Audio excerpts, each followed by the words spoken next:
পুরো প্রেম যমুনার ঘাটে ঘুরতে গেলাম, তো সেখানে যে কাশফুল দেখে অনেকটা অবাক হয়ে গেলাম। এত কাশফুল ফুটেছে বাংলাদেশে মনে হয় বগুড়া প্রেম যমুনা ঘাটে এত কাশফুল ফুটেছে। সেখানে যেতে নাকি 10 টাকা লাগে পার হতে। তো আমরা পুরো নৌকা ভাড়া নিলাম, আমরা 100 টাকা দিয়ে বোট ভাড়া করে পুরো চারপাশে ঘুরলাম এবং কাশফুলগুলো দেখলাম। হঠাৎ করে প্রেম যমুনার ঘাটে কী কাজে বা গেলাম, কোথায় বা গেলাম, সেই নিয়ে থাকছে আজকের ব্লগটি। আশা করি আজকের ব্লগটি আপনাদের সবার কাছে ভালো লাগবে। আসসালামু আলাইকুম, সবাই কেমন আছেন? আশা করি অনেক ভালো আছেন। নতুন আরেকটি ব্লগে স্বাগতম জানাচ্ছি।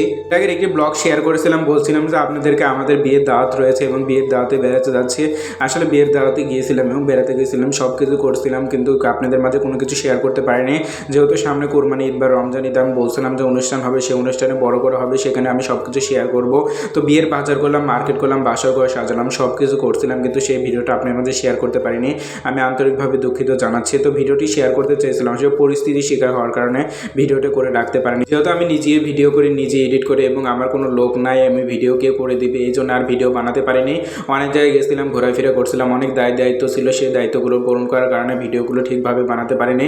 অনেকগুলো কাজ করেছিলাম, এই কারণে আর ভিডিও বানানোর সময়ই পাইনি, আর আপনাদের মাঝে শেয়ার করতে পারিনি। এই ভিডিওটি এনজয় করতে থাকেন। তো আমরা সেখানে গিয়েছিলাম, বিকাল যখন হলো তখন আমার বোন বলতেছিল যে বাড়িতে ঘুরে আসি, ভালো লাগবে।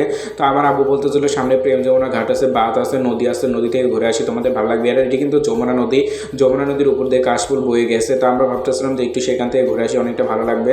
তো সেখানে যে দেখতে পেলাম যে পূজা হচ্ছিল, আসলে পুজোর ভিতরে বিয়ে হয়েছে, তো সেখানে পূজা হচ্ছিল। তো পূজার ভিতরে এই নাকি এই কাশফুল ফুটে এবং কাশফুলগুলো দেখতে মাশাআল্লাহ খুব ভালো লাগতেছিল। আমি বলতেছিলাম যে কাশফুলগুলো দেখবে এবং কাশফুলের কাছে যাব। তো কাশফুলের কাছে দিয়ে ভিডিও করার জন্য বলতেছিল যে সামনে আমরা কিছুটা নৌকা রয়েছে, সেই নৌকা দিয়ে চারপাশে ঘুরে আসি, তারপর কাশফুলে যাব।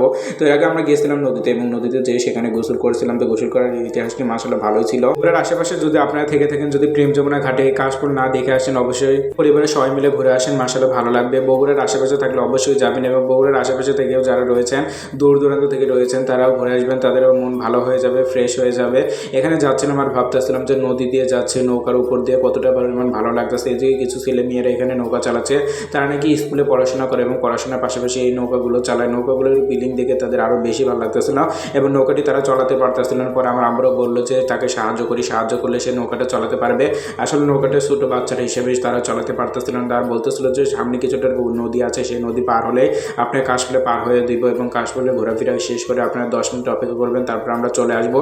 তো আমরা সেখান থেকে কিছুটা ভিডিও করতেছিলাম, আমরা ছবি তুলতেছিলাম, ছবি তোলা এবং ভিডিও তোলা শেষ হয়ে যাওয়ার ভিতরেই আমরা তাদেরকে কল করলাম যে তাড়াতাড়ি তোমরা চলে আসো। এদিকে আমরা বাইরে হয়ে যাচ্ছিলাম আর বলতেছিলাম যে তাড়াতাড়ি চলে আসো। তারা বলতেছিল যে এইখানে আমরা আসে পড়েছি।